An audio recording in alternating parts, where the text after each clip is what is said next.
आपण भी अनेक समय विभिन्न प्रकार मॉल कि मेगामार्ट शॉपिंग करने को जाइथिबे हेले आपनक पाखरे जदि बैग नाही ताहेले आपनकु सामान आनिबा पई मॉल को बैग बाबद को टंका गणिबा को पड़िबो। एमिति एक घटना देखिबा को मिलछि बलांगीर रे। ग्राहक जनक प्राय 3000 टंकार सामग्री किनिबा परे तांकु नेबा पई शॉपिंग बैग टीवी देले नाही। उलटा उपभोक्ता सुशांत बैग मागिबारु से बाबद को 16 टंका अतिरिक्त खर्च जोड़िले। एने उपभोक्ता बारण करिबारु पाटितुंड गाड़ीगुलो सह अप्रीतिकर परिस्थिति उपजिला। से बिल खंडिक धरी उपभोक्ता श्री बाग जितेबाला जिला खाउटी अदालत को गले सेठे समस्त प्रमाण को आधार करी खाउटी अदालत रे विशाल मेगामार्ट को 33,000 टंका फाइन देवा को आदेश दैछंती। सूचना योग्य जे गत सेप्टेम्बर 26 तारिख रे श्री बाग विशाल मेगामार्ट को जाई प्राय 9 खंड ड्रेस किनिथिले। से बिल काउंटर को जिबा परे सेठारे तांकू 2941 टंका देबा को कुहा जायथिला, जेउथरे 16 टंकार एक क्यारी बैग भी जोड़ा होइथिला। उक्त 16 टंका काहेकि नियागला बोली श्री बाग बारण करिबारु संपृक्त मार्ट परिचालक आसी पाटितुंड करिबा सह सुरक्षा कर्मी को डाकी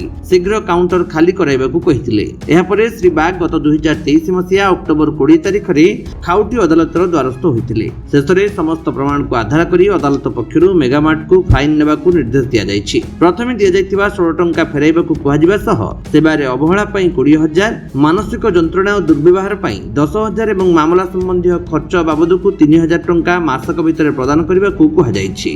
कोर्ट तो निर्देश देछन ताकू 3टा फेज रे निर्देश देछन जे से मोते जेन टर्चर कला तार जेन भूल कला से भूल लाई 20,000 टंका फाइन पकईछन ताके आउ मोर मेंटल एगोनी मुई जेतकी मेंटल स्ट्रेस नै छै से बाबद रे 10,000 कोर्ट देछन एवं 3,000 एडवोकेट एक्सपेंसेस हिसाब रे कोर्ट देछन।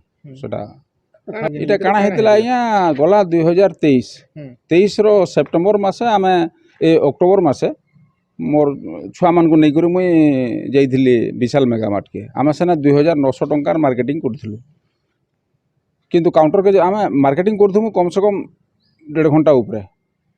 तो काउंटर के जतले आसलु से माने बोले कि नहीं आया बैग दियंतु सामान भर देबी। मुई बोले कि बैग मुई देबी बोले सामान केनता कर नेमी ना आया आम सामान कैरी बैग देबार केनसी प्रोविजन नहीं न। आपन जदि कैरी बैग नेबे बोले आपन को पैसा भरबा के पड़वा। मुई मजबूर नहीं करी जेहेतु एतकी बेल तक मुई सेना मोर टाइम कटई छे तापर छुआ मानकर इंटरेस्ट देखी जेतकी माने ड्रेस माने बाछीचन सेमानकर इंटरेस्ट के सम्मान देबार लगी मुई तापर बाध्य हेली आ मते 16 टंका कैरी बैग रो एटा पकाला जेनटा कि से 16 टंका तार केस मेमोरे भी लिखी कर दैछि आपन को देखै साइलिन। तापर मुई आसी कर कंज्यूमर फोरम के गली। कंज्यूमर फोरम के गला पर कंज्यूमर फोरम सेमान को समन कला एवं एटा डिस्ट्रिक्ट कंज्यूमर फोरम रो कथा से समन कला, किंतु तार पर भी सेमाने समन के एवॉइड कले। वर्तमान सेमाने तांकर दंड भोगबे। कंज्यूमर फोरम 33,000 टंका मते रिवार्ड करिछन सेवन को देबार लागि। आपण जानिथिबे गोटे नेसे बहुत रे होजे आपण गोटे साधारण कथा देखुन 18 टंका हेलानो रिलायंस पर 22 टंका बिकुछ पर सेटा जे आपण गोटे कथा देखुन एमान कोन निके दिन को कम से कम 500 कस्टमर आछन फ्रिक्वेंटली सेमान को चली जेनो जदि 15 टंका गोटे बेके भी पड़ला 16 टंका 15 टंका पड़ला जदि 100 पेशेंट जदि 100 टा कंज्यूमर आसले बल से केते टंका पाइले न 1500 15 के 15 1,500 टंका से खाली बैग रो बिना कौन परिश्रम से पैसा कमाले सेना बैग कैरी बैग माने दौछन आज्ञा जेनटा तांको ठाने थिबा कैरी बैग दौछन ना हेले माने आपनकर जरी बैग कैंसी पॉलिथिन बैग दौछन, किंतु ई मॉल माने नै दबार आज्ञा। मॉल माने जदि बड़ सामान ने बोले से बैग भी घिनो और जबरदस्त नियो बोली कहूछ पड़ता।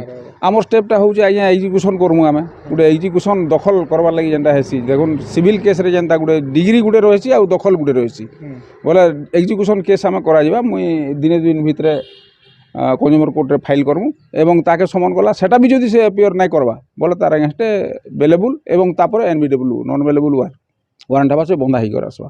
अन्ना ज्यादा होई डुगरी बाली मैं मार्केटिंग लगे विशाल मेगामार्ट बिस्कुट फिस्कुट बोतल पतर 900 टका हेल्ले बैग पतर मन नहीं थे बैग कहलु बोले बैग ना तो नहीं ना हम सप्लाई तो यदि घिनी गले बोले 18 टका पड़ा बोले 18 टका घिनी कर अन्य दुकान माने जाउछन आपन को बैग फ्री रे दुजे अन्य दुकान गले कपड़ा दुकान गले मिलसी देसन से माने बैग माने किबा जरी बना देसन किनो किछि ना मिले आपन 18 टका देले आपन को केते बाधुची 18 टका सो दोजन आगे